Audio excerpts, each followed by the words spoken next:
So more than anything else, I have this very interesting conversation with a good friend of mine, my best friend, who does not really drink wine.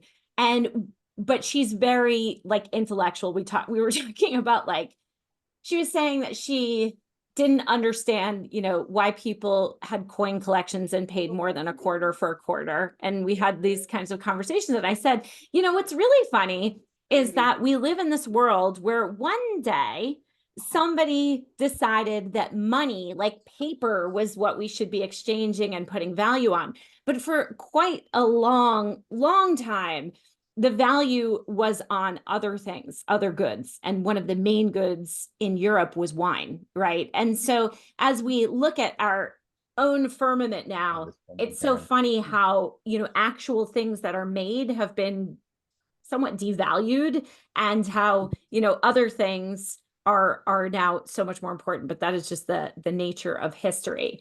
So today we are going to talk about this contrast of two places that are right next to each other, and we will taste the wines, and we can determine whether or not, if we have, if you have the wines or you get them later, whether or not really history should have laid out the way that it did. And the people in Bergerac would say clearly not. So I am going to just give our Bordeaux overview first. And the reason is because the history of Bergerac is somewhat dependent, or the wine history of Bergerac is somewhat dependent on what happened in Bordeaux. Now, just to give a sense of how large Bordeaux is, remember that some of this is demand driven, some of it is oversupply, but some of it is demand driven. There's 108,000 hectares or 266,000 acres of vineyard in Bordeaux. It is the largest single vineyard land or region in the world. It represents about 1 or 1.5% of all vineyards planted for wine in the world. It is enormous.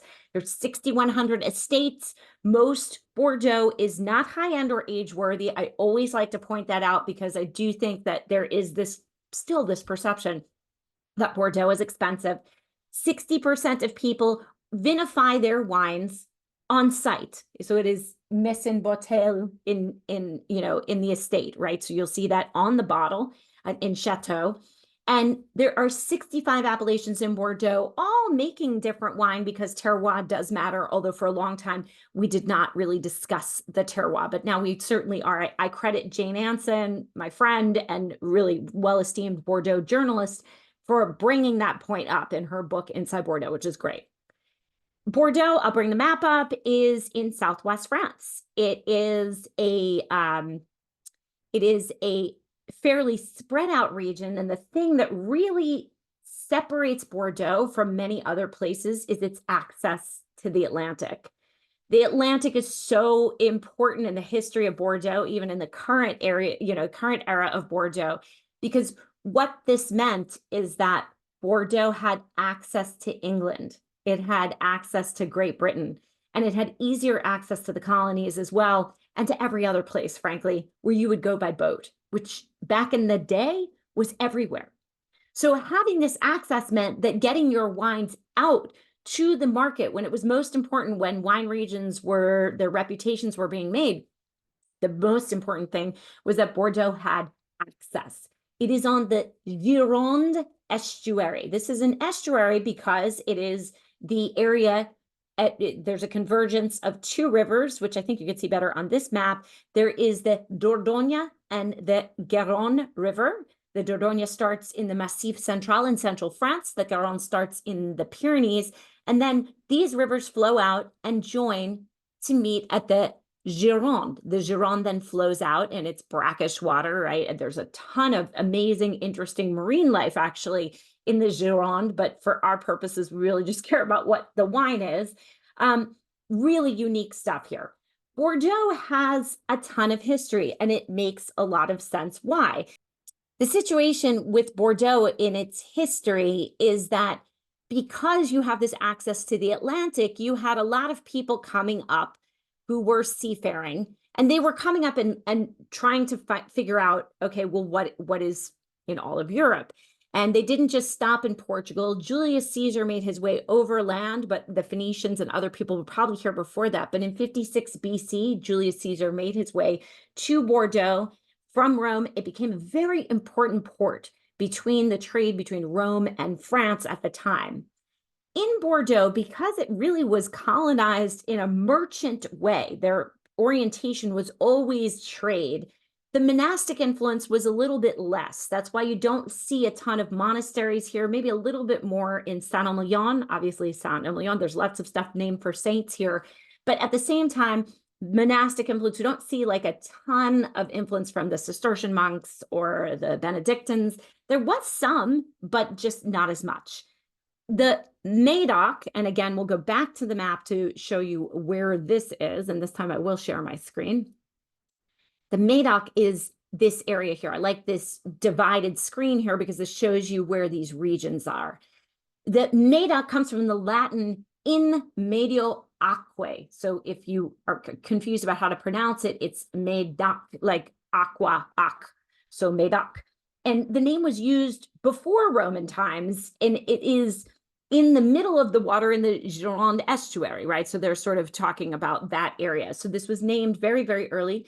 Celtic warriors probably planted vines in the 1st century here, a new varietal that could survive the cold relatively to, parts farther south, called Bergerac, was the ancestor of Cabernet, and that was planted here. By 100 AD, they started exporting their vines and their wines, their wines, right out of the Gironde River. Of course they did. They had access, they had trade, they had markets. In 1152, Eleanor of Aquitaine, that's the name, Bordeaux is in the department of Aquitaine and a little bit in the Dordogne, that the Duchess of Aquitaine married Henry, soon Henry, the future King of England. And that kicked off 300 years of English rule in Bordeaux. Now, what I would like to say is that that region that we see on those maps is where Aquitaine was, right? So this was an area that was owned.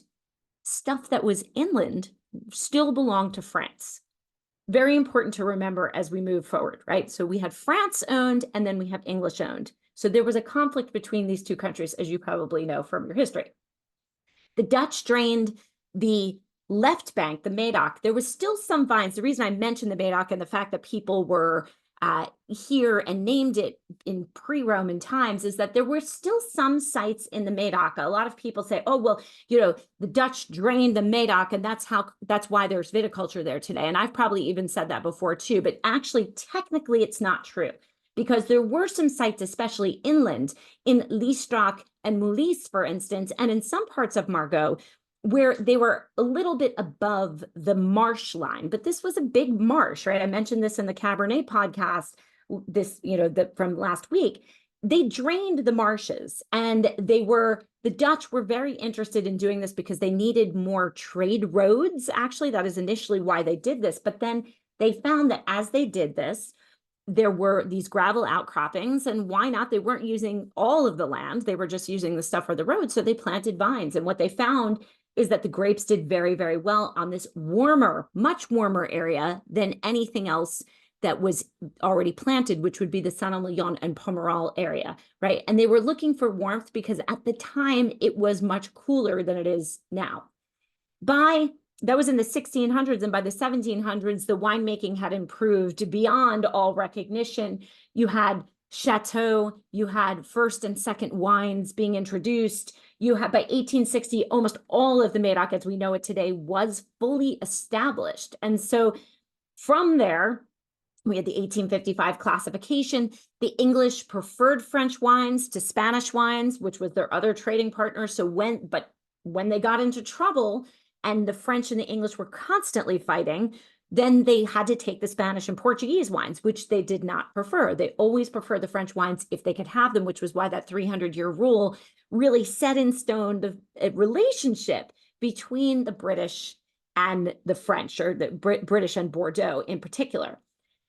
In the 1800s and pretty much until the 1980s, things were not great in Bordeaux. I think one of the most significant podcasts that I have done on Bordeaux is with Edouard Miaille from Chateau Siran. Not the first one, but the second one, where he really talks about his family's history. And I pushed him on it because he didn't tell me until I started reading about it, that his family was so instrumental in saving a lot of Bordeaux Chateau in World War II.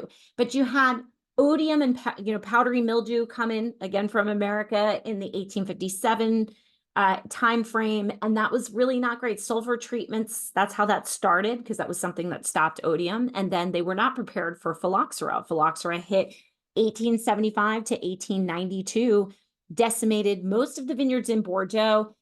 Right on the heels of that, just 20 years later, you had World War I, which was awful for Bordeaux, but World War II, even worse for Bordeaux. And just, it shrunk the vineyards. And there was a frost in Bordeaux. So in 1945, the war ended. They're in the process of recovery. Things are going okay. They're just trying to get back on their feet. And then in 1956, there was a deep frost, and it killed so much of the vineyards, especially on the right bank, which then made them actually stop planting Cabernet Sauvignon on the right bank. And so in some ways it was good. 1983 was the year that brought Bordeaux its modern glory, because up until then, the story was struggle and struggle and more struggle with a very small wine market. After this period of gloom, you had Robert Parker. Robert Parker rated the 1982 vintage, 100-point vintage, because it was hot. So the wines were uncharacteristic for Bordeaux. It was an excellent year for Bordeaux. Of course, it, again, pales in comparison to what we would have today, but Robert Parker remade Bordeaux. Bordeaux was struggling, and then after that, it was no longer struggling, at least at the top end. Lots of money to rebuild, to modernize, to bring these chateaux back. Of course, not all. There's a lot of abandoned chateaux, and that's a whole story for another time. If we look at the geography of Bordeaux, and we have already looked at this map multiple times, but you have the left bank. As you're going out of this Gironde into the Atlantic Ocean, on the left side is the left bank. So that is the Médoc. The left bank is on this side of the estuary, and the right bank is actually considered on the right side of the Dordogne. This is really the original area of Bordeaux, and it is inland, and so it is quite different. It doesn't have as much Atlantic influence. It can get warmer during the day, but it has very cool soils, colder and shorter growing season. And then you have some on, this is technically the right bank, in the Côte de Bordeaux here, and Grave and Pessac-Léognan on the right bank of the Garonne are also considered left bank. So these are here, and then the water is going to influence the climate and the soil in each of the subregions. What you will have is a warming effect from some of the Atlantic breezes. You will also have sedimentary deposits. Up in the north, there is a ton of limestone, actually, this would be called the Haut-Médoc up here. And there is a lot of limestone. Actually, they make really great Chardonnay up there. It cannot be called anything except, I don't even think it can be called Bordeaux. I think it's Vin de France. But it is really, really good because it is just a pure limestone rock. Actually, inland, Saint-Emilion has a lot of outcroppings of limestone also, because it is near the Atlantic Ocean, and limestone comes from, the old sediment of ocean. So the right bank, again, famous names, Saint-Emilion, Pomerol, Fronsac is becoming more popular now. And then you have the Côte de France, Côte de Castillon, Côte de Blaye. And then on the left bank, these are very famous areas as well. Saint-Eustache, Pauillac is probably the most famous, because 4 of the 5 first growths are there. Saint-Julien, if you're coming to the event in New York, we'll be having a wine from Saint-Julien, Listrac, Moulis, and Margaux. So those are the areas mostly, that are really famed. And then in Grave, you have the Pessac-Léognan region, which is separated from Grave now. Also some really great wines there from totally different soil types. And Entrée-du-Mer is this large area. If a wine says Entrée-du-Mer on it, it has to be a white wine. But tons of regular Bordeaux and Bordeaux Supérieur are sourced from Entrée-du-Mer. These are really the everyday wines. These are not fancy wines. They're just, everyday wines. Again, climate is going to matter. There's thunderstorms. Anybody that lives near the ocean, and Claudette, I'm looking at you. Claudette lives on the Cape, Cape Cod. So as you look at this, you get hit by a lot of weather because stuff brewing near the Atlantic is going to cause that. So it's a maritime climate. You don't have as cold winters as you would inland. And again, even that small difference between Saint-Emilion and the Médoc is going to make a big difference. The Médoc does not get hit with frost as frequently as Saint-Emilion. That's why they do different vintage reports for each bank. Although in general, you're going to have a similar climate. Sometimes the right bank makes worse wines than the left bank because they got hit by bad climate, bad weather, right, that year. So again, those winds from the Bay of Biscay are going to help kind of warm things, and it also keeps things fresh when it gets very, very hot. It doesn't get very hot there. Of course, climate change is changing that, but there's just this unpredictable weather. So there's sometimes pockets of success.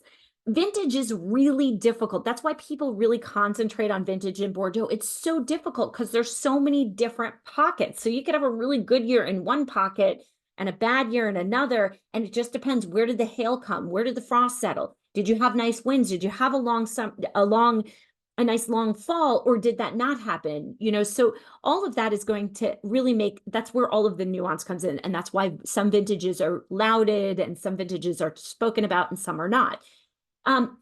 The soil types actually are incredibly important because on the left bank, okay, because here's the thing, whereas you will hear me talk ad nauseum in almost every region about slope and aspect and, you know, south facing slopes and north facing slopes and where are we planting stuff, Bordeaux is a freaking pancake. It is so flat. I mean, there's little bumps and then they say, oh, there's a hill there. There's not really a hill there. It is so small. I mean, we're talking about the highest, it's called the ceiling of the Médoc at 100 meters or 100, no, maybe it's 120 meters, which is like, 330 feet. That's the highest point in the Médoc.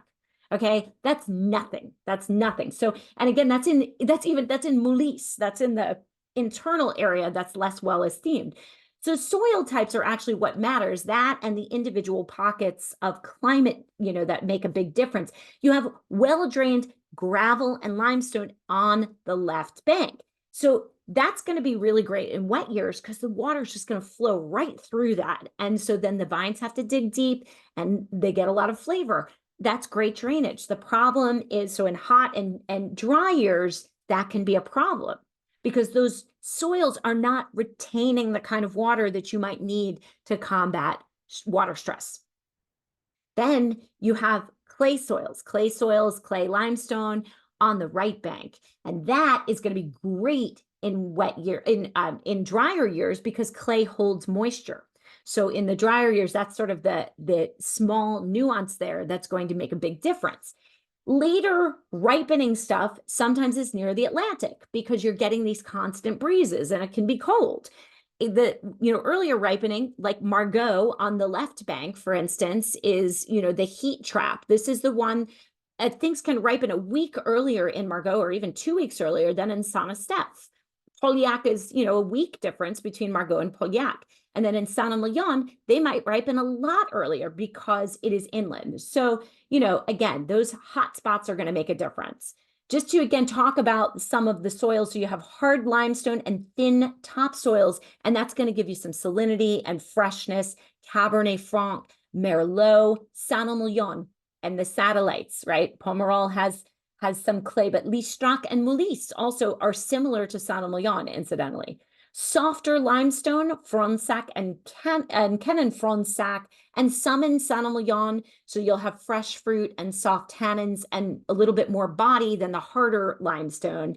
And then clay. Clay in Saint-Emilion, and especially in Pomerol here, you are going to get these rich, kind of seductive, plush, silky Merlot. Deep clay. Deep clay is where you'll find Petrus, where you'll find Cheval Blanc. These are the famed wines, and they grow on clay, and they are just like liquid velvet, absolutely delicious. And then on the left bank, you have these pockets of gravel. That's why these communes are so famous, because they're on gravel. Margaux has a little less gravel, but Saint-Julien, especially Pauillac, and some in Saint-Estèphe, and that's where Cabernet Sauvignon and Petit Verdot grow. So Cabernet Franc is on the right bank, And there's some gravel, there's a little bit of gravel on the right bank, but mostly what we're talking about is gravel on the left bank with some hard limestone up in the north, and then limestone and clay on the right bank. And that's all going to make a big difference. Of course, there's a ton of variations because it is an area that has been covered in marsh and covered in different, it's old, and it's been different soil types have formed over the course of time. 10 to 12% is white in Bordeaux. Cremant, that includes 1% Cremant, Sauvignon Blanc, Semillon, and Muscadel. There are some other grapes that are allowed in Bordeaux and Bordeaux Superior that are not really being used quite yet, but we expect to see them in the future, but they are not being used in the Médoc. In Saint-Emilion, they're not allowed to be used in any of the named communes except Bordeaux and Bordeaux Superior. Same with the reds, 88 to 90%. Those are the grapes of, the main grapes of Bordeaux. Number one grape is Merlot. Merlot is the biggest grape grown in Bordeaux by far, by a huge margin. Then we have Cabernet Sauvignon, Cabernet Franc, then Petit Verdot and Malbec. And there is a little bit of Carmenere, but really that's just for historical purposes. And then there are new grapes as well, Marcelin, which is Cabernet, and Grenache, Touriga, Nacional, and a few others. Again, only allowed in Bordeaux and Bordeaux Superior. We're not really seeing them yet. Gravel, like I said, Cabernet Sauvignon, Petit Verdot, clay, Merlot, Cabernet Franc. So that's kind of where things go. Bordeaux is almost always a blend. I mean, there's a couple of people that make single varietals, but mostly it is always a blend. And that's the secret sauce. That's the difference between each of these chateaux. The blends are going to make things unique. The terroir of your individual chateau will help you grow a certain amount of each of the grapes. They'll all have a different flavor, but your idea of the blend, the artistry behind that, the concept behind that, and then what you do with barrel aging, really, really important. I think one thing that's very shocking to people, most of Bordeaux is machine picked, by the way, not hand picked. It's flat. They should be able to take advantage of that. And that helps save them some money. Again, why some lower end Bordeaux, especially the higher end Bordeaux is all hand picked, but the lower end Bordeaux is machine picked. And that's why it's a great value. So, maceration is going to matter. Aging is going to matter. What the vessel they do it in. They're experimenting, nonstop. So again, really an interesting place with lots going on. They grow, they make sweet wines in Sauternes and in Barsac, and in Cadillac as well. They have dry wines, they have sparkling wines, they make some rosé. So every type of wine is made in Bordeaux, except maybe sweet red. And it is all very, very interesting. They have tons of grapes, and there's a lot going on. And obviously, probably of all of the regions in the world, even more so than Burgundy, it is the most recognizable name in wine. When you talk to people who are not in wine, they have heard of Bordeaux. They probably even heard of Bordeaux over Burgundy, right? Because there's so much of it. And that's usually the thing that people talk about. Why is that? History, right? Historical tradition. People know about it. It's easily available. There's always a big sign at a wine shop that says Bordeaux, and there's a big section with lots of bottles that cost a lot of money underneath it. Okay. And any questions on Bordeaux? No? All right, let's move to Bergerac. So Bergerac, we look at the map in Bergerac. Bergerac is inland from Bordeaux. So if we look here, if we kept going down the Dordogne, okay, just a little bit farther over here, if you look on this map, then you would hit the first areas, right? See, here's Bordeaux up here. You would hit the first areas of Bergerac, and you would hit Montravel, and then you would go a little bit farther inland, and you would hit all of these areas that are from Bergerac in southwest France, right? It's around the town of Bergerac, which is on the map here. And it is in the Dordogne department. It is due east. It's about 60 miles or 100 kilometers from Bordeaux. Southeast, mainly of the Dordogne River, but some of it is on the north of the Dordogne. But the best vineyards often are south of or on the, I guess we would call it the left bank, but they don't call it that here. And there are 8 appellations that fall within the larger Bergerac AOC. But we're mostly going to concentrate on Bergerac. 7,000 hectares or 17,300 acres, 550 vintners. Okay, they make red, rosé, dry white, sweet white, dessert wine. and they use the same exact grapes. And remember what I said about Bordeaux, 106,000 hectares versus 7,000 hectares, 266,000 acres versus 17,300 acres. Okay. There is an enormous discrepancy between these, and they use the same grapes. Those smaller AOPs, or AOCs, I'll just address them very quickly here. So you have Montbaziliac is the one that I really want to call out here. Montbaziliac is probably the most famous of this entire area because it makes sweet wines that in some vintages rival Sauterne. They get consistent fog here. They are getting consistent botrytis, and they are using the exact same grapes in Montbaziliac, okay? You have Montravel, which also has the Côte de Montravel, and Haut Montravel, Pecharmant, which I'll talk about a little bit later. You know, these are, you've got reds, 55% of the area is red wine, and it is grown in Bergerac, Côte de Bergerac, which is not on this map, but that is kind of the finer area here. Pecharmant, which is here, Montravel over here, and then they're all aged in oak barrels, usually from the best plots if they can. Rosé is made in Bergerac, dry white, Bergerac and Montravel. And then you have sweet white, which is about a quarter of the production, and again, Montbaziliac, but they do make some in Côte de Bergerac, Côte de Montravel, Rosette up here, and Saussignac, although, again, you probably will never see that. The Bergerac history, you've heard the Bordeaux history, so I think it bears recounting that the Bergerac history is going to be a little different, but also pretty similar. The Romans were already in Bergerac, probably by the 1st century, similar to Bordeaux. They also planted the Bergerac, ancestor of Cabernet Sauvignon here. There was also a growth here in the Middle Ages. The difference here, the monastery played a huge role in Bergerac. So you had a lot of Cistercian and Benedictine influence. That's what got fame, you know, that's what got this area fame. You had vineyards on the banks of the Dordogne, and what you had is an area called the Opé, or upper country. What is it upper to? To Bordeaux. It's upriver from Bordeaux. So already we had this relationship set up between these two. Upriver was Bergerac. Then in 1255, remember 1152, 100 years earlier, we had Eleanor of Aquitaine and Henry Plantagenet getting married. And so that was under English rule. Guess where Bergerac was under? The French crown. King Henry II, or the King Henry III, authorized, and in 1255, 100 years, okay, of being not having this, he authorized Bergerac wines to be permitted to use the port of Bordeaux. So up to then, it was not really allowed. And the reason was because the English actually really liked these wines. And there's some evidence that they like the wines better than Bordeaux. And why wouldn't they? There's a lot more heat here. There's a lot more warmth here. During the 100 Years' War, 1337 to 1453, the port and vineyard of Bordeaux were under English rule. And upriver Bergerac was under the French crown still, right? Now you had a war going on.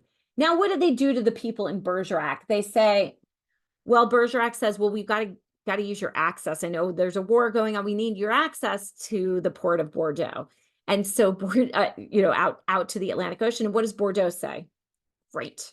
No problem at all. We are so happy to give you access. But here's what we're going to do. You age your wines in small barrels. And what we're going to do is we're going to tax you not by the amount of wine, we're going to tax you by the barrel. And the duties were so high on Bergerac that it was almost untenable. Bordeaux also played games. They said, well, we'll take your money. And guess what we're going to do? We're going to hold back all your barrels, and we will only let them go once our wines have left port. What did that do? That allowed the Bordelais who were selling those wines to get a jump start on the market. Look at all our wines. We have all of these new wines for you. Well, the Bergerac wines were better, but it didn't matter because Bordeaux hit the market first, and they had better access, and they were stopping Bergerac from really thriving. Now, the thing is, Bergerac got more money for their wines, so they were okay with paying the duty. Again, the wines were pretty well esteemed. Bordeaux, because they were so popular, they used to stamp their barrels, especially to make sure they were differentiated from Bordeaux with a griffin and a tower. And that would symbolize Bergerac, that these wines were a little bit better than Bordeaux. Again, competition. In 1511, Bergerac got a charter to transport their wines freely out of the Garonne, mainly trading with Holland and Scandinavia. Bergerac was Protestant, right? Not Catholic, not Episcopalian. And so they had this great market with the other Protestant countries. It worked out very, very well for them. And there were also a lot of people that during the 100 Years' War fled to that area. So they had some great common cause. Bergerac had these markets. Bordeaux was pretty jealous. By 1816, Bergerac was still important, okay? This is before the 1855 classification. Bergerac was still important. They actually did a wine classification into 5 groups. The whites of Bergerac were there, and guess what? They also did. They put the wines of Bergerac in with the wines of Bordeaux. Julien, Julien, who was the guy who did it, I can't remember his first name, but he was classified the sweet wines of Montbaziliac with Sauterne and Barsac, classified red Bergerac with wines from Pauillac and Margaux and Saint-Julien and Saint-Estèphe. Okay, these wines were seen as the equals, and yet, right, we still don't know about them. What happened? Well, from 1865 to 1890, phylloxera happened a little bit earlier because they were inland, right? And it made its way from the Rhone. Phylloxera made its way from the Rhone. So of course it would hit Bergerac before it hit Bordeaux. Went from 26,000 acres. I'm sorry, I don't have the hectareage. I didn't put that in, to 5,400 acres. So you can imagine it's a fifth of the size of what it was. The recovery was very slow. Bergerac got a boost from, if you've heard of this, Cyrano de Bergerac, right? That book was written about, the man with the, grotesque features, and he fell in love with a woman and sent a better looking man to go win her heart, but he had all of the right things to say and whispered. He was like the whisperer. So Cyrano de Bergerac, right? Very, very important in bringing Bergerac back, right? Even most of us have probably heard of Cyrano de Bergerac, but maybe not associating it with the wine. In the 20th century, the boundaries for Bordeaux were finalized, okay? And they matched those of the Gironde. The Gironde is not the Dordogne department. Bergerac was allowed to sell wines as the generic Bordeaux name up until that point. That ended. And for that, they had a new and separate identity that did not align with Bordeaux. And now they were on their own, and they had all of these years of history being called Bordeaux and not pushing the Bergerac name. And now you have the sense where, Bergerac just said, we can't do this. There's no way. We cannot compete with Bordeaux. We're not able to do this. We don't have the money. And they got their AOC in 1936, actually on September 11th. So happy birthday to Bergerac, late birthday. But Bergerac, Côte de Bergerac, Bergerac Sec, which is their dry whites, Montbaziliac, they got all of these appellations in 1936, and nobody cares. The climate of Bergerac is going to depend. It's between maritime and continental, a little bit closer to what Saint-Emilion is. We are not in a maritime climate anymore. So there are warmer temperatures than what you have in Bordeaux. There are hotter summers. There are short, colder winters. So the vines might go into dormancy, but you also have frost risk, unlike what you have in Bordeaux. The summers can be very hot, and there's less rainfall. So again, they're not allowed to irrigate. So you have to make sure you're careful about what you plant on. So again, there is a little bit of oceanic influence. It's about, 100 kilometers or 62 miles away from the ocean, especially in Montravel, because of course that is the first commune that we hit as we come in from the ocean. Montbaziliac and Sosignac, which I talked about already, get that consistent fog along the Dordogne, and that's going to allow them to make really great sweet wines. Soil types, well, gosh, this is going to sound pretty similar. North of the Dordogne, especially in Montravel, you have, and in, of course, this whole area, all of this red is considered Bergerac. So you have sand and clay with gravel over limestone. In the southeast, you're going to have more silty, sandy soils, but limestone and gravel. In the west, you will have more stuff that is calcareous and limestone. Higher terraces, there are some spots like that in Bergerac. It is not flat. Then you will have limestone with clay. Gosh, this sounds an awful lot like Saint-Emilion, doesn't it? And then on the right bank of the Dordogne, more gravel. On the left bank, you're going to have more limestone and clay limestone. So again, no matter how you slice it and dice it, it sounds an awful lot like Bordeaux. Bergerac requires blending, so you're not allowed to have anything that's 100%. They vinify the varieties and cuvées. You have to have a minimum blend. Again, this is different from Bordeaux, of 3 red grapes if you have a red wine, and 2 white grapes. So it is always a blend. And again, that's different from Bordeaux, where the rules are a little bit different. The most common grape, Merlot. What else do they grow? Cabernet Sauvignon, Cabernet Franc, Malbec, Petit Verdot.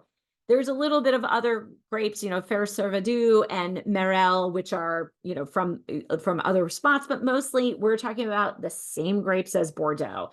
And the blends are going to be different. The whites, Semillon, Sauvignon Blanc, and Muscadel. Same grapes. So if we think about this, if you see a Bergerac, these are really drink now wines, reds and rosés for drinking now. Bergerac Sec is always white. That's going to have to contain at least 2 of those white varieties. Côte de Bergerac is considered the wines that are age-worthy. So those are going to be slightly better sites, more ripeness is required, lower yields, all of that. So if you're looking for something a little bit classier out of Bergerac, you'd go to Côte de Bergerac. And then you have some of the other areas. The one that I see most often, I know Louisa has posted this as well, so I know you can get it in the UK, is the Pêchement. And this is near the Dordogne maritime climate, south-facing slopes. Yes, there are slopes here. And you have to have 3 grapes, again, Cab Franc, Malbec, Merlot, in any proportions. Lower yields even in Pêchement than in Côte de Bergerac. So considered a little bit higher quality. Monravel, I keep mentioning, again, same exact grapes and, you know, for whites and reds. And then the sweet wines are in Rosette Saussignac and Montbazillac. Now, if you have these wines, I'm going to taste them now. And if you have them, great. And if you don't, then, you know, we could, you know, talk about them later. You can have them later. But the questions here are, you know, how different and how similar are these wines? So if we take a look at our Bordeaux, that's the one I'm going to try first. Okay. So I have a Côte de Bordeaux. This is a leftover from the French Wines on a Budget, which was awesome. I had some really great wines for that class. It's very dark in the center. This is a Merlot-based wine from the Côte de Castillon. Why did I want this wine? I wanted this wine because the Côte de Castillon is going to be very, very close to Bergerac, right? A little bit warmer, same soil types, all of that. Okay. Let's take a swirl and a sniff.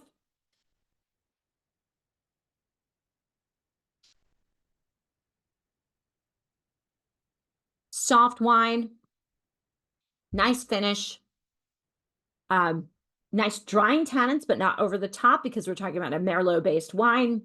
Not very fruity, a little bit more savory, more herbal, graphite, pencil lead type of thing. That's very common in Bordeaux, as I mentioned in the Cab podcast, although this is Merlot-based and there's almost no Cabernet Sauvignon in this wine. I think there's, what does it say? No Cabernet Sauvignon in this wine. You know, it does have a little bit of that dustiness, graphite note. That's how sometimes Bordeaux will show up with oak. So nice, lovely wine, great acidity, all of that. Tim and Amy said they could not find a Bergerac. Actually, I got mine at Total Wine, believe it or not. But what I will tell you is that it was in the Bordeaux section. So I looked it up ahead of time. So there's that. Okay. Then I have just a regular Bergerac Rouge. This is Merlot and Cabernet Sauvignon. So mine's going to be slightly different. I could not find the exact 1-to-1 here, but we'll take a look at the color. Okay. It's pretty much the same color. If I'm going to look at these 2 wines, right? This is the Bordeaux on the left. Maybe the Bordeaux's a little bit lighter in color. Again, that would make sense because there's Cabernet Sauvignon in the Bergerac, and I'll spin it around the glass and sniff it. So I can definitely smell the Cab influence here, but it does smell really warm, right? It smells like there's definitely more fruit here.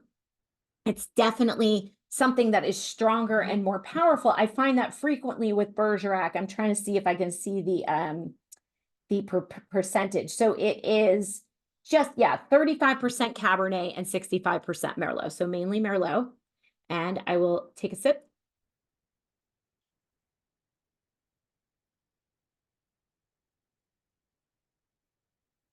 I mean, to me, this is a much richer and rounder wine. It does remind me of some ripe vintages in Bordeaux where you do get more richness and fullness out of the grapes. Now, again, not apples to apples because there's Cabernet Sauvignon in it, which really makes a mark in the blend, and I can taste it in this blend. But there is a sense of ripeness and richness in the wine. And if we look at this, if we look at where, once again, to just look at, Montravel would be sort of right over here, if you see where I am here. And if we see that Montravel would be right here, then we know that this is really close to all of these other areas, to Côte de Castillon, Côte de France, Saint-Emilion. And so, again, not that much different. And yet the warmth and the power are there. Why is Bergerac not popular? All of the things I just told you, right? It doesn't mean that the wines are not good. In some cases, especially in bad vintages, it's going to be way better than Bordeaux, likely, but they're never, ever catching up. They're never catching up. And this is kind of the sad part of history. The only place that I have seen anyone really be able to sort of like make a comeback is when there's not competition like this. But there's no possible way. It would be like trying to say that, other places have this issue too. Costières de Nîmes, which is part of Rhône, but it's part of the Rhône Valley, not Côte de Rhône. It will never even be as popular as Côte de Rhône. And some of the wines are way better. So this is an ongoing problem for a lot of these regions. They are not able to catch up. In fact, I would say that the wines of Southwest France, the wines of the Pyrenees that I talked about in a couple of podcasts ago, probably stand a better chance of gaining popularity because they don't have a competitor and they're made with different grapes. Here in this situation, a Me Too varietal that got squished, what is it? Almost 1,000 years ago? I mean, 900 years ago, and they'll never catch up for something that happened 900 years ago. So I think that it is a very interesting problem for Bergerac. And I think that these wines are really quite lovely, right? They are lovely, but again, do you see them everywhere? No, I was shocked that I could even find, I thought I had drank the Bergerac that I thought I was going to have for this wine, but I generally have to order them. I was very pleased to see that they had it at Total Wine. Simultaneously, it was in the Bordeaux section, buried. And there's no way that you ever would find it unless you knew what to look for. Even I, who knew where to look for it because they have a nice little map of saying where it was. It took me, probably 5 minutes to find it because it doesn't stand out. So that's an interesting problem. Tim asked, will it always indicate Bergerac on the bottle? Yes, it will, because it is an AOP, right? So it will always say Bergerac on the bottle or Côte de Bergerac. If it's Montravel or any of those other appellations, then it will say that instead. Are prices generally better than for Bergerac over Bordeaux? Absolutely, especially for the quality. So Bergerac, I mean, this was $16 and it's really good. I'm looking forward to drinking it. But the difference is that what I would spend for a Bordeaux Superior or Bordeaux at $16 will not get me something that good. So that being said, Bordeaux has an amazing amount of value to offer. So it is hard to say, I'm going to go seek out a Bergerac on purpose, decidedly, and make sure that I get that, because there is so much Bordeaux. There's seas and seas of Bordeaux. As we see, wine consumption go down, the world becomes more of our oyster because the prices are going to go down. Maybe not at the top end, but certainly at that middle tier as they fight it out, it's a hard decision to make. That said, I don't pass up when I see Bergerac, I don't pass it up. I'll usually have it. It's a nice novelty wine. And generally speaking, it's very reliable. I mean, they have more reliable weather. So vintage does matter here, but it certainly is not as erratic as it is closer to the Atlantic, where you're going to have some problems with weather, vintage over vintage. What other questions does everyone have? Is it consumed in France and just not exported? there's just not that much of it, Tina, right? Think about it. It's 27,000 acres of land. Yeah, they're probably consuming it locally. I mean, there's just a trickle. I would assume, and I don't know this, I could not find statistics on this. Some regions like the Rhone is so amazing about how much information they have, but a lot of these, it's very interesting. Regions of late have pulled back on the amount of information they're allowing the public to see. Even me in the trade, they have pulled back on it. The Rhone is really the only one that has that available. But I will tell you, Bergerac likely is still trading with Scandinavia and Holland, because those ties, again, we're talking 900 years ago, and yet, or I guess in that case, it's less than 900, it's probably 500 years, I'm sorry. We're talking about 400 or 500 years ago, that tie of Protestant to Protestant, those still exist today. And that's, that's one of the really beautiful things. I don't know if that's something that you guys, sort of hold on to in wine, but it's something I really love, that tradition of like, we've always traded with them. We continue to trade with them, and we will always trade with them, and Bergerac is a wine that's probably more popular up north. Hopefully if somebody's watching this recording, one of our Scandinavian listeners, maybe they can vouch for that, but I think that's probably the case. Bobby asks, how do you compare Bergerac to Côte de Bordeaux? Well, I just did, right? Because I'm drinking a Côte de Bordeaux and a Bergerac. So again, that's probably what it would be similar to, or a less expensive Saint-Emilion. They're very, very similar, just sometimes with a little bit more warmth and fruit because of their inland location. Lisa said definitely more fruit on the Bergerac. Yep. Chateau Michel Montagne, 50% Merlot, 25% Cab Franc, 25% Cab Sauv. Chateau Eol from Cadillac. That's a great wine, by the way. I love that wine. 70% Merlot, 25% Cab Franc, 25% Cab Sauv. Couldn't find them locally, but both great for $15 to $16. Absolutely fantastic wines. I have the Bellegarde.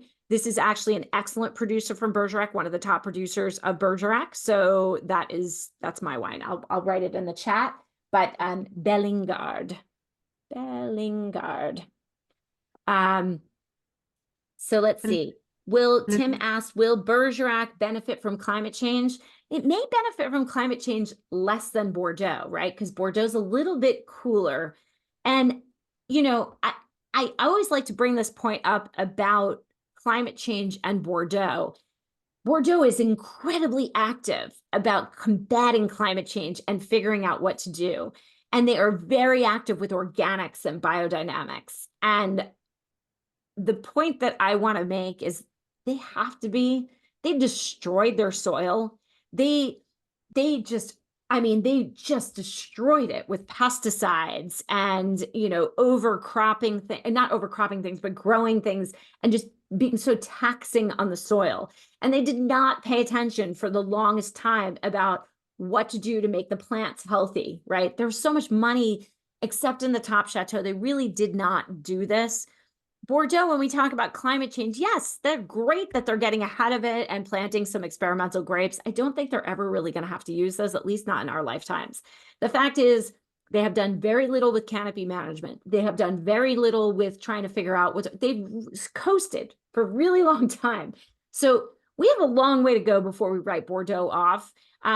Much less time before we write Napa Valley off as a Cabernet production area. Much less time. And I just read an article, I talked about it in the podcast, about what is going on in Napa and this ostrich condition. The avoidant behavior that's going on is going to bite them in the butt. They can't keep doing this. Bordeaux is not like that. We're at 45 degrees north latitude with ocean breezes. We can do a lot more. They can do better. So I'd always like to bring that up, even though it's off topic. Peter says he's having a Bordeaux Blanc sec and a Bergerac sec. That's great.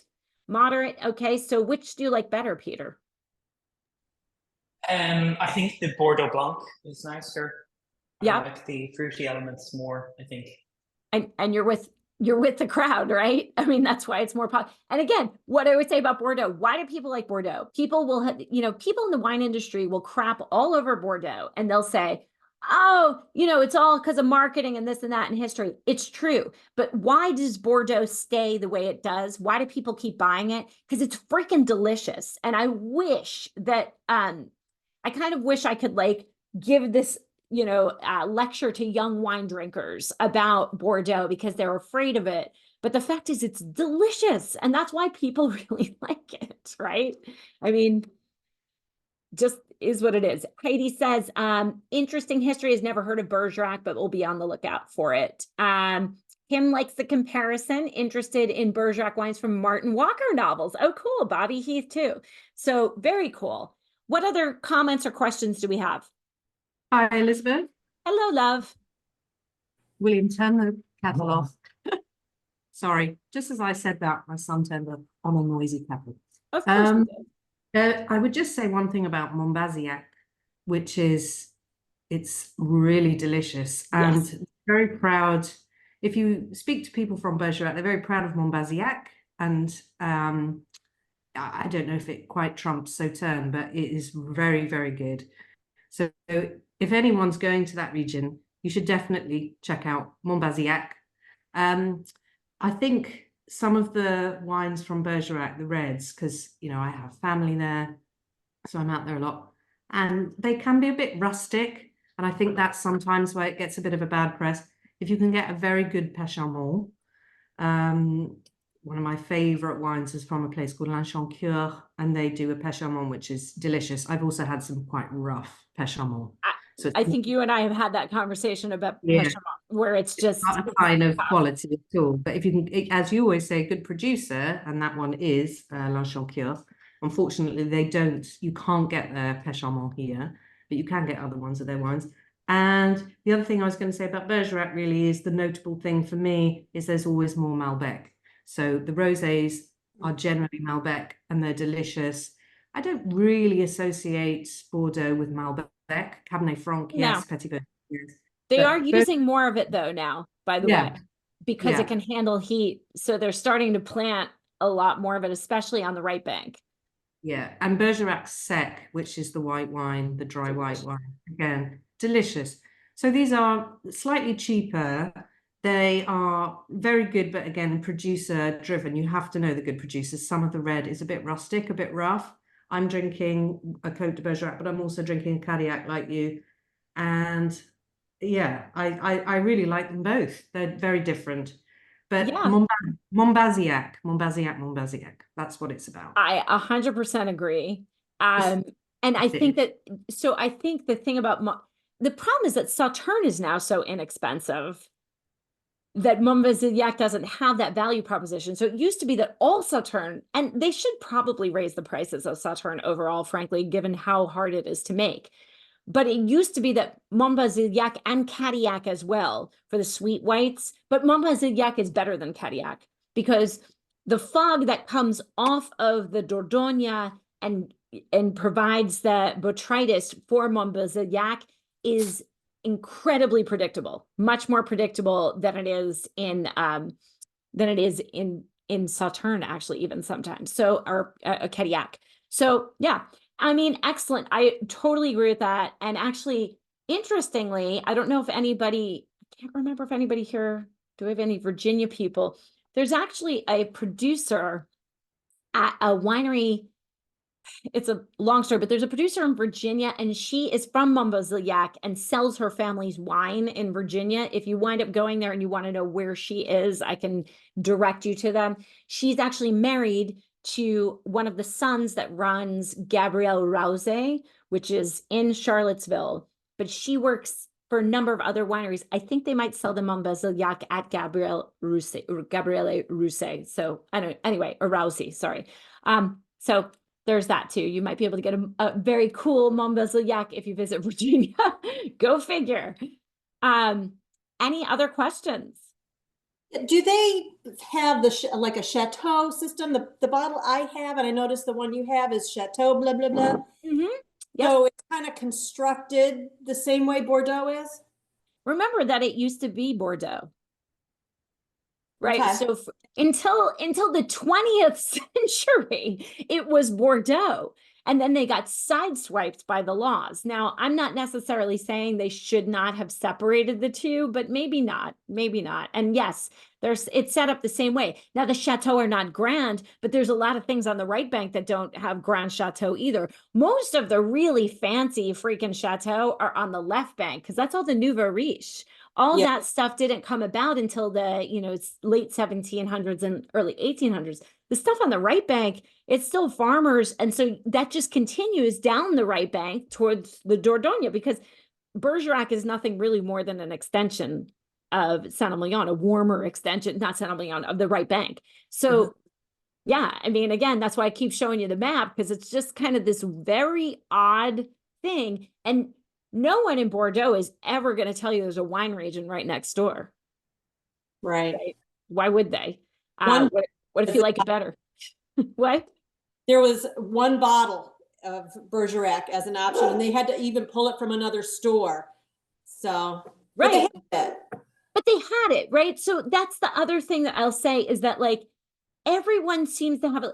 I am shocked that Total Wine, right? This huge, massive place in the United States they have a ton of wines. And although they have so much, right? They have so many wines that are, like varied and interesting. And yet at the same time, most of the wines are pretty much all the same stuff over and over again. You really very rarely, even God, for Greek wines, I could barely find anything. I mean, they had, Mosca Filero, and that's it, or Mosca Filero, and that's it, so, or Assyrtiko. So they have, the wines that people buy. They don't necessarily have some of these pockets of wines, but the fact that there was one Bergerac, I was like, dang, this is lucky. I don't have to drive an hour to go find a Bergerac. But you're right, there's one. Yeah. Last time I walked into Total Wines, I was looking for a particular rosé from Puglia because of maybe something you have mentioned. Mm-hmm. I had it before, but they had it on their website. And I said, can you help me find this? He said, oh, actually, we opened it today so people could taste it. Would you like a taste? Oh, I was nice. blown away. That's great. Yeah, I was very shocked. So I bought it, Look, I mean, I can say that they have some practices I don't necessarily agree with, but gosh, they're a godsend sometimes, honestly. I mean, they have saved my butt on a number of times when I've been like, this wine's corked or whatever. They have some stuff, and you know what? They provide wines in areas where a lot of people can't access random stuff, and so God love them for that. And they have done so much for pushing the industry and trying to get legal stuff, because they have a lot of power from the retailer side. So they've done a lot in Washington also, because they are, based right in Maryland. So that also really helps from an industry side. So, I mean, I can't begrudge them. I do begrudge them the fact that, I do more training on wine for their employees than they do, because the number of emails I get from Total Wine employees is crazy. But, at the same time, I guess they can't do everything. Eric says, this may be too in the weeds, but many of our favorite Walla Walla winemakers gravitate toward making Bordeaux-style wines. Are the climate changes coming for Bordeaux and Bergerac going to affect? Well, so different. I mean, just completely different. They're making wine in the desert in Eastern Washington with full irrigation.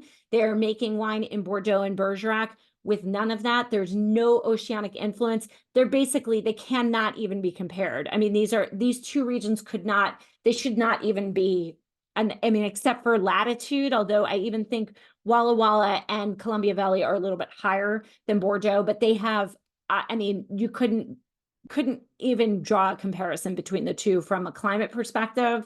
The criticism for wines of Washington is that they are 100% artificial. I mean, nobody could ever grow, except for maybe some pockets in Walla Walla could do dry farming, but no one can grow anything without irrigation. So the wines of Washington, although they are quite delicious, and I love them and totally support Washington wine, it is not wines of nature at all. That's a forced industry that is totally by the hand of man. If you let those vines alone, they would all die. So totally different from Bordeaux, where they have natural rain, they have breezes, they have all of that kind of stuff. And so it's illegal to irrigate there. So these are really, yes, they do a lot of farming and pruning and things like that, but totally different climate, Can't compare. That is a hot take. I so appreciate your kind of transparency and your knowledge about that. Yeah, Yeah. like being part of the wine industry here, Lindsay is often comparing Bordeaux and, but that is a really important distinction to make.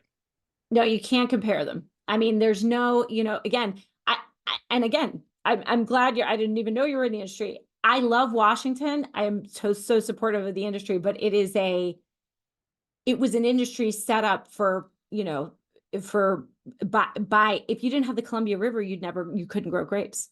So, and that is very different from actually all of France and most of Italy, where they do this without irrigation. So it's nature. Those are much more product of nature. And, I could say the same exact thing about California. Now they used to not have to do that, but now they have to irrigate. There's no choice. So if we're growing in places where, you've got to manipulate to get the grapes to grow, it's going to be different. Plus, again, totally different. I mean, you guys are nowhere near the ocean, nowhere near that oceanic influence. And there's not a ton of clay also in Washington. So there's that too, which is where Merlot grows rather. Awesome. Thank you so much. Of course. What other questions? Good questions. So, I have a question, Elizabeth. Of course. This wine that I'm drinking, which is the Bergerac, it says it's got Cabernet in it, and it really tasted to me like Cabernet Franc. So I looked it up, and it's Cabernet Sauvignon, but it has that Cabernet Franc taste. Is that because they're related? Well, of course, Cabernet, it depends on where it's grown, because Cabernet, I'm surprised that it doesn't have more Cabernet Sauvignon character, but it depends on the site, right? I mean, Cabernet Franc, when you're saying it has Cabernet Franc characters, what are you picking out of it? Because maybe those are also characteristics of Cabernet Sauvignon, but just not something that you associate with it. Well, to me, Cabernet Franc has a really distinctive sort of slightly spicy, aromatic note. So if I was drinking this, I would say it was Cabernet Franc. But it's definitely Cabernet Sauvignon, Malbec, Merlot. But it just tastes and smell has that, I don't know, I kind of know what Cabernet Franc is like. So I was a bit confused, but I suppose it is just, like you say, to do with the terroir. Well, it does have to do with the terroir. And also, of course, Cabernet Franc is the parent of Cabernet Sauvignon. But Cabernet Sauvignon, when grown in cooler climates, remember from the podcast this week, I tried to be really distinctive about those two things. Cabernet Sauvignon growing in different places is going to express itself slightly differently. Now, sometimes it will have more pyrazine and sometimes it will have more tea-like notes, which is what I associate. I actually really associate that with Cabernet. I would say that Cabernet Franc has low notes, right? It's kind of like this baseline. It has these tea, black tea and some spiciness, right? A lot of times it does have the green pepper. It has this kind of mellow, almost incense note to it. Cabernet Sauvignon can also have that. Some of it also comes from barrels. So that's where I would get that. Yeah. But it's not unusual. Yeah, the incense, when you said that, that's what it's like. Yeah. Oh gosh, and I have to tell you, I'll post it up on Patreon, but I could not stop myself from having it was a very cheap Chinon, and it had all of that unbelievable incense note because it was, of course, 100% Cabernet Franc. I mean, so lovely and delicious. Those wines are Cabernet Franc is so complex when grown in the right places, but highly underestimated as we know. Did you try the Chateau Heureux? Yeah.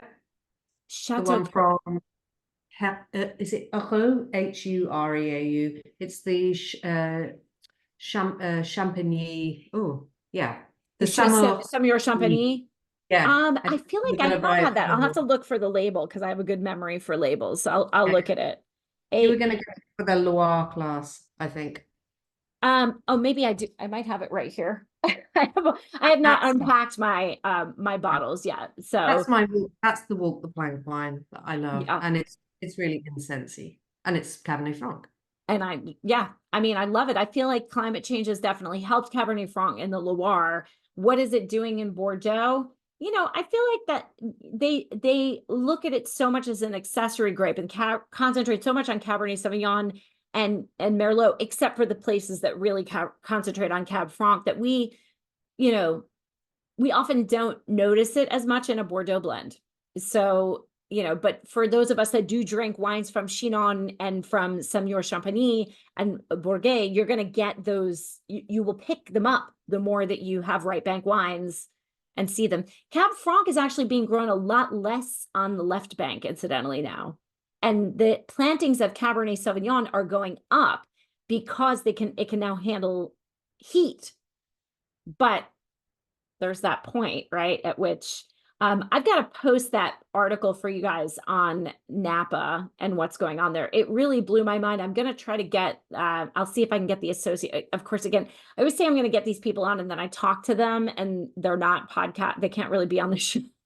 So, but there's this woman who is really interesting, who is doing climate studies. She's rewriting the Winkler scale, which I talked about in another show. I think we talked about that with the guy, I can't remember his name, who did the fire stuff, but they're rewriting that Winkler scale, the climate scale for climate change. And she is instrumental in that, but she's been doing work in Napa Valley saying, like, guys, you gotta fix this. But, you know, no one in Bordeaux, I will say, no one that I have spoken to in Bordeaux is worried about. Only the critics are making a big deal out of this. You see it a lot. I mean, God knows, I love Don Cavanaugh from Wine Searcher, but there's a lot of journalistic, like, oh, Bordeaux's dying, they're gonna have to change it. No. I mean, you're at 45 degrees north latitude. There's a definite difference in that and Napa. Tina said she opened hers yesterday, decanted a while, think it would be better today. Absolutely. You know, some of the rough and tumbleness.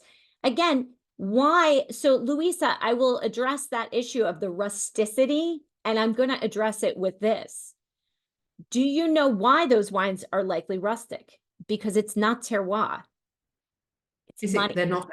Oh, right. Did they spend much time in oak? They don't have the money to buy the expensive barrels. They don't have the money to do the kinds of treatments. They don't have the kind of, right? So their climate is better overall for these grapes. And the you know, kind of the climate differences or the weather differences, vintage differences are, it's not going to hit them quite as hard, or maybe it would hit them harder depending, but usually it's going to be better. You don't have the skill. You're not going to be able to attract those top winemakers who could make great wines here, except for some of the better chateaux.